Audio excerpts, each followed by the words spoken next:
Hello, my fellow gore horror besties. So, I want to come and talk about some updates that came recently about the Madeline Soto case. We talked about her case a little bit ago, but Nancy Grace came out with this episode that I was watching and listening to that had some updates that I want to share with you guys. So, I'm going to play some of Nancy's video, but it's 44 minutes long. I will put her link in the description of my YouTube channel so that you guys can watch it if you choose to. It's really good. Nancy Grace is great. So this is a video, more of the video coming out about her mother. Yeah, her mother. So I'm going to play this quick clip. It's only going to be, I'm only going to play like 58 seconds of it, and then we're going to go more into depth about some things that recently come out about her mother saying. In the guest bedroom so that I could get a good night's sleep. I think we need to get you a lawyer. But that was me assuming that you guys had the wrong guy, not that he had done all this to her. I don't know why I wasn't thinking him. I believed the sexual stuff, but I didn't want to believe that he had done anything evil to her. What you just said is the sex stuff is fine. It's not fine. I look back at now, I'm just like, he was lying, he was faking. You can go even worse. She's pregnant.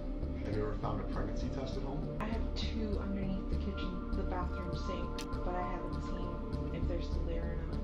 So as you can see, her mom's interview, and you can actually find all of that interview now. It's wild to me. I feel like, again, I don't parent shame, but I do feel like she did not protect her daughter. I'm just going to straight say it. I do not feel that she protected her daughter. I feel like she is responsible as well for this. Her daughter was 13 years old, and what did she do to protect her? She sure as shit protected him. She sure protected her man. So Madeline Soto, again, she disappeared. Her mother's boyfriend is the one that's on trial for the murder of her. Again, I did do a deep dive video of this, so I'm not going to go deep diving into it too much this time of what happened to Madeline. So what they are saying from this interview is her mom said, I quote, "I believe that you became," or the detective said, "I believe that you became aware of their sexual relationship.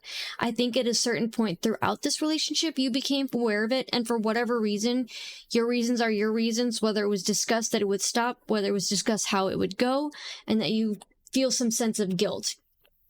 She claims she had no idea, but I feel like she's very contradicting in that. She didn't know, she knew, she didn't know anything. She says that Stearns never mentioned anything. She'd never seen any signs. She said, "I watched her like a hawk, and I thought I was doing a good job, but I obviously was oblivious to everything." Yes. So now what the big issue is coming up is, was Madeline Soto pregnant? Is that the motive for why Stephen killed her? Was she pregnant? And so they haven't released her autopsy or anything like that because she is a minor, but trial is coming up, and I know that they'll end up releasing, hopefully, maybe, all of that information there. And her mom said the last night that she talked to her, that was questions last night, led me to believe when we started talking about her period being missed. Madeline had approached her mom and talked about her missing a period.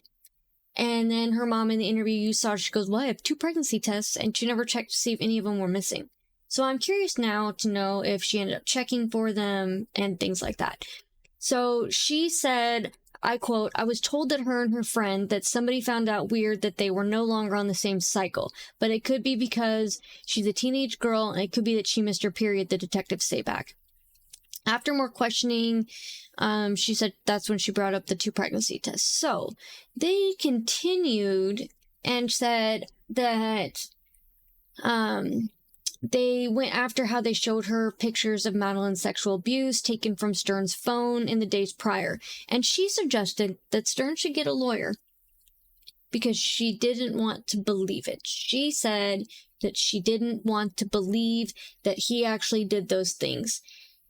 And the attorneys gave her a hard time. They were like, we showed you photos. And your first thought was to ask if he should get a lawyer. And then she said she didn't see the rape. She said, I quote, I didn't see the rape. I didn't know she was getting raped until yesterday. I saw the picture of the oral sex happening and I knew that was true, right? That was evidence. That's for real. That's happening. And then she said, but I kept thinking and going, I don't know why, I can't tell you. My brain kept thinking, no, he didn't kill her. I felt in my body she was still alive. She was still out there. I told Stern's father to get him a lawyer because I felt like you guys were chasing the wrong person, but you weren't and you're not.